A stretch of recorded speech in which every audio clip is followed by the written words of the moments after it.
Good morning. My name is Richard Wexler, and welcome to episode 7 of our podcast entitled Elder Ed, Education, Solutions, and Resources to Navigate Aging and Care. So a little quick recap. 18 years ago, my wife, myself, our 2 small children wound up managing the care of all 4 of our parents. It was an unbelievable journey that lasted 14 years. We wound up starting our company, Points of Life, have educated thousands about this issue, and started this podcast to educate even more. So if you recall, in our last episode, we were talking about this family that I simply made up. And the reason I made them up, they are a typical family that you're going to find living in the United States. If you remember, we have Mom. She's 74, basically in good health, living in the family home outside of Chicago. Her husband, Dad, died about 4 years ago from a short illness, still owns a home, still has a mortgage on that home, and has 3 adult children. Cindy, the oldest, 42, living with her kids and her husband in London. Lori, 39, 2 kids living with her husband in Houston, and Bob, the son, living with his 3 kids, also married. All of them work, and I believe I said Bob lives in Denver. So the issues this causes when something happens. So in this situation, a little inner ear problem caused Mom to stumble on her back stairs. She wound up falling. She wound up breaking her hip. A neighbor finds her, and she's off to the hospital. And in so many situations like this, the kids then get notified, phone, text, email, whatever it may be these days. And what are they going to do? They're going to rush to the family area, to the hospital outside of Chicago. And they've done that. Mom gets through surgery. What I want to do in this podcast and these episodes, per what the title talks about, is provide a lot of thought for you folks that are listening to this and tips. We work around 3 words: education, solutions, and resources. So where's the education piece with this fictitious family that I've made up? We talked last time. Our hope had been that this family, maybe when Dad was still alive, had a comprehensive conversation and plan as what to do as Dad aged and Mom aged. She's 74, still young, but she's 74. And if stuff happens, and remember, stuff can be a lot of things. It can be a fall like happened here. It can be an illness. Or for a lot of people, it can be both. So our hope was there's a plan. But unfortunately, guys, in all the years I've been doing this, most people haven't planned. They don't want to talk about this subject matter. It's scary. It concerns them. We're talking about aging. We're talking about stuff happening. And maybe we're talking about death. So most people deal with it like this fictitious family in crisis. So there's so much they have to learn quickly. The first thing they're concerned about is obviously getting to the family home area, the local hospital, seeing mom, making sure she's okay, making sure that she's going to be okay getting through surgery. One thing a lot of you may know, some may not, as you get older, 74 is still young. As you hit maybe 80 and beyond, getting through surgery and anesthesia can be a little bit difficult. So tip one, if there's going to be a surgical procedure, talk to that anesthesiologist. Really understand what mom, dad, the in-laws, grandparents, whomever is getting the surgery, in this case, mom, find out what that looks like, what the potential repercussions may be. We've seen that in the past in our own family. Have that conversation. Another tip, part of this whole education process. So the kids have shown up, Cindy, Lori, Bob. As I said, they're probably by themselves. Why? They have a life at home. Their husband, their wife is still back at home, still working, still with the kids, etc. They find out that mom's okay. Her spirits are good. She's going to go through surgery. But you know what? There's an old adage that discharge in a hospital starts at admittance. Mom's in the hospital. Mom's about to go through this process. Then what's going to happen? Tip number 2, start asking questions right away. There's a lot of people that may be huddled around mom at any given time and different times. I'm talking the people that work in the hospital, a nurse, a nurse's aide, a case manager, a social worker, eventually a discharge planner. If you guys haven't planned, make sure you start asking a lot of questions. How long is it projected that mom's going to be here? That's probably a question for the doctor.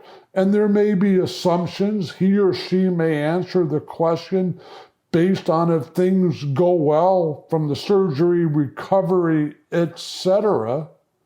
But then what's next? We talked about this last time. Mom broke her hip. That's going to have a recovery period. It's not going to be a couple weeks and she's fine.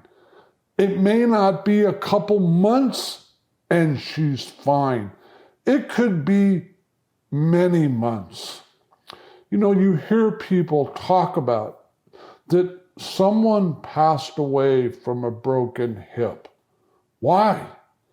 They got through surgery, they got through anesthesia, but now the next phase after the hospital is all the physical work to recover, to get back to where they were. That physical work is hard. I know from personal experience. It's hard. And the older you get, the harder it gets. So many times, and this is part of the education piece, and this is what you guys want to be thinking about if you're the adult children like in this family.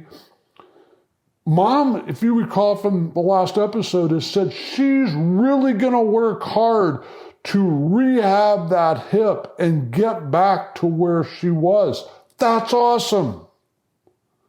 But a lot of people, when they wind up in the rehab process, realize it is hard and strenuous and work, and they kind of give up. And that's where complications set in, and that's where the health may change. So again, another tip, you want to talk to the folks in the hospital. We're going to talk about the next steps at a skilled nursing rehab facility. You want to be talking with your other siblings.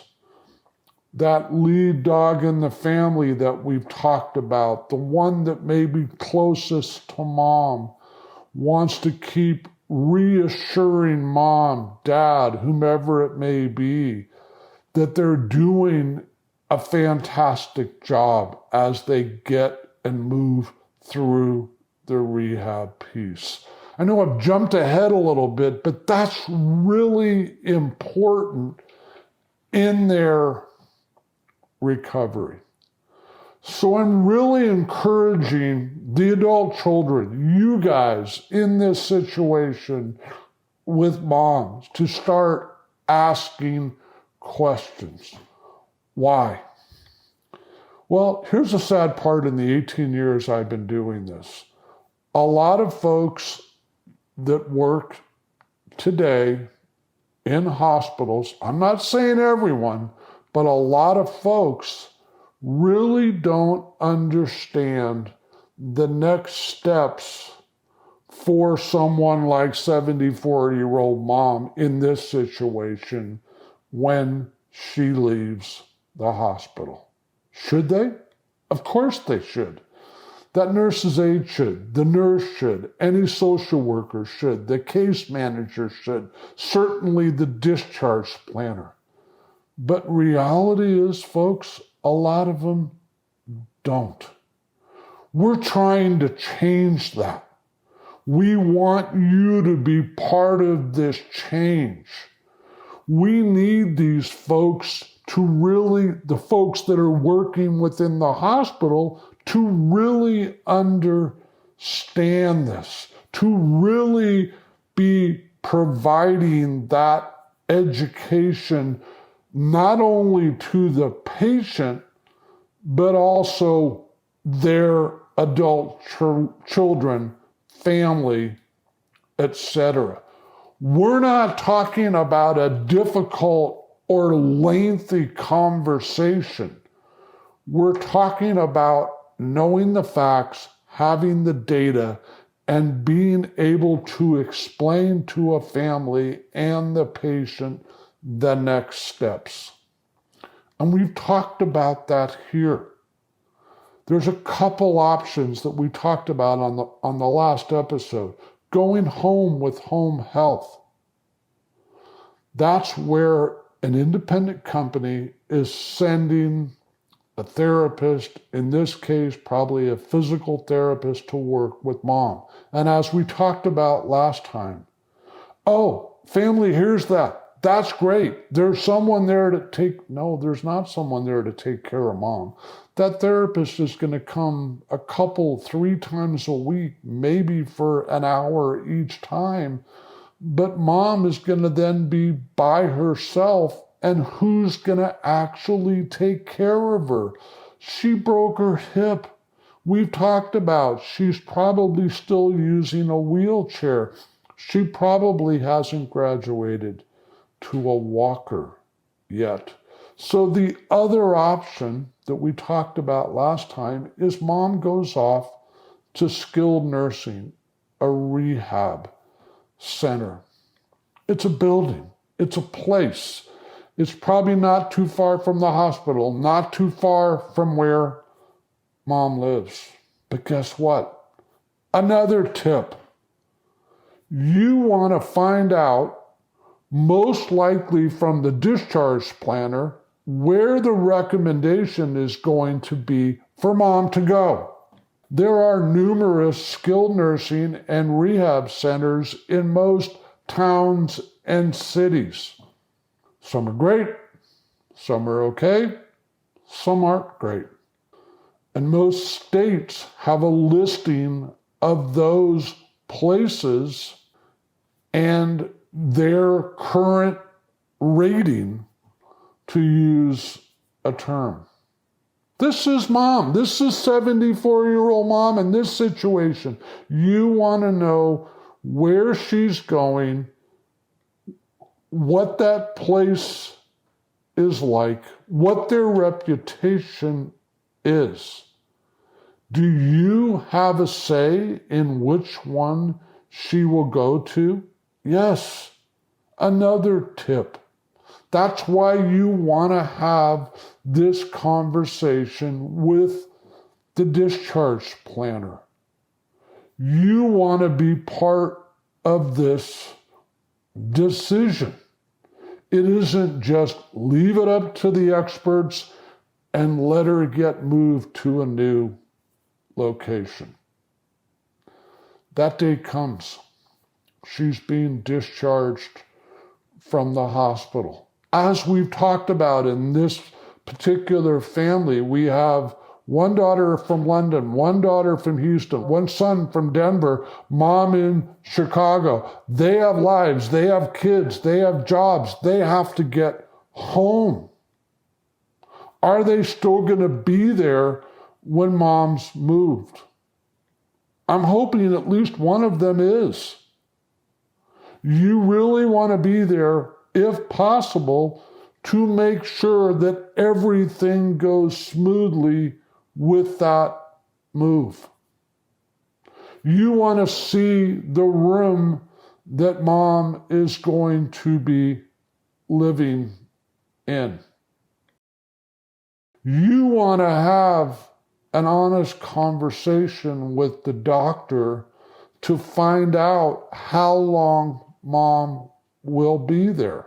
There's going to be some supposition again based on how she progresses, how she gets through the rehab. For a broken hip, we talked about this last time, in her age bracket, she's probably looking at weeks, maybe a month, possibly more.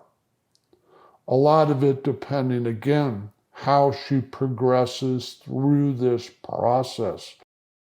They normally don't want to send her wherever next is going to be unless she's pretty comfortable with the walker walking up and down the hall.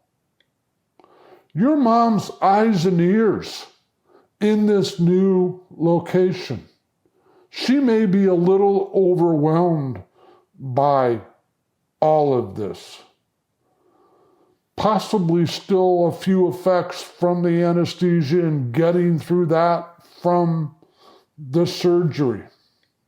There's a good chance she'll have a roommate in skill. Silly things. Another tip. You want to find out what the food's like in this location. Is mom a picky eater? She's not a picky eater. You want to make sure her strength is kept up, that she's eating. Ask questions. You want to find out how many staff work at this location. What's going to be the process for mom each day? Who's going to get her up? Who's going to get her bathed and dressed? What's the process for rehab? How long is that going to last? What is the process each day? Because like this family, at some point, you guys probably have to go back to your lives. Husband, wife, kids, job, etc. Now mom's going to be basically by herself in this location. Maybe some neighbors, friends come to visit her, but they're coming from a social perspective. They're not engaged with the doctor. They're not engaged with the staff. They're not asking these questions. You guys need to. Now we get to a situation where we really need to understand what's next. Mom is moving through the process. It's been a couple weeks. You guys are back home. The word is coming. It may be another 10 days or so, and Mom is probably going to be discharged. The question is, and again, another tip, similar to the hospital, and it's very unfortunate, and we're trying our best to change this. Most of the folks that work within the skilled nursing building really don't have a true understanding of the options for Mom when she leaves. Where's she going to go? Is she going home? Who's going to take care of her? What's that going to cost? Is she possibly going to a different location, like assisted living? What are the options out there? What places are out there? What is that going to cost? Can she afford the location at an assisted living? Can she afford someone coming in the home? And what's going to happen if the answers are no? Who's going to take care of Mom? Is it going to be Cindy, the oldest? Is it going to be Lori? Is it going to be Bob? Is it going to be a neighbor? Is Mom going to be on her own? Another tip, you want to start having these conversations with the discharge planner at skilled nursing early on. You've gone home. You're back in London. You're back in Houston. You're back in Denver. Pick up the phone. Another tip, somewhat sad, my own personal experience, a lot of times they get so busy within these buildings, they won't answer calls, they won't answer voicemails, they sometimes don't even look at emails. That's tough, but it's reality. Keep trying until you get a one-on-one conversation with that discharge planner as early as you possibly can to start understanding Mom's options when she leaves. We've talked about in this given situation, there wasn't a plan. We're talking about Mom moving potentially, if she can afford it, to an assisted living. In the Chicago area, round figure, she's probably looking at $6,000-$7,000 or more a month for a room. Can this family afford it? We're going to be talking about the ways to afford it on our next episode. If she stays at home, there's a couple options out there. You guys, the adult children, can go search, and we're going to help you search through all the resources we're going to provide for a reputable national home care company. Or you can look locally for what I call a mom and dad home care. That is a man, that is a woman, that's a couple that's built a home care company, John's Home Care, Mary's Home Care, etc.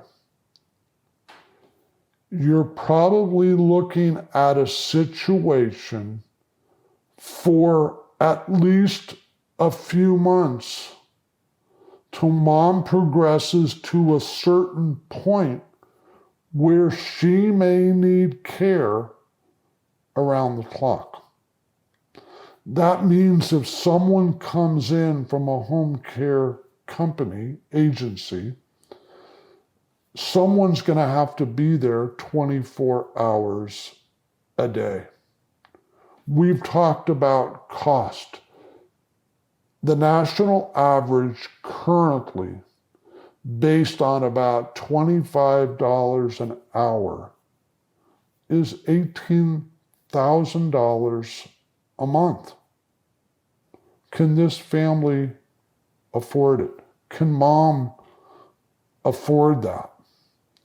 We're going to start looking at other options in our next episode, but that's the reality here. So what's going to happen if mom can't afford 5, 6, 7, probably 7 or more for a room in an assisted living? In reality, in the Chicago area, probably quite a bit more than the $18,000 a month for 24-hour care from a home care company. It's a lot of money. We've talked about care is really expensive. We're going to leave it there. We're going to start talking about on the next episode all the different options we can be looking at to help mom and looking at to help these 3 adult children. And what I'm hoping, and you folks that are listening to this is real. This education is real. There are solutions. We're going to talk about that, and we're going to talk about the resources, and you can kind of see why I really hope people plan.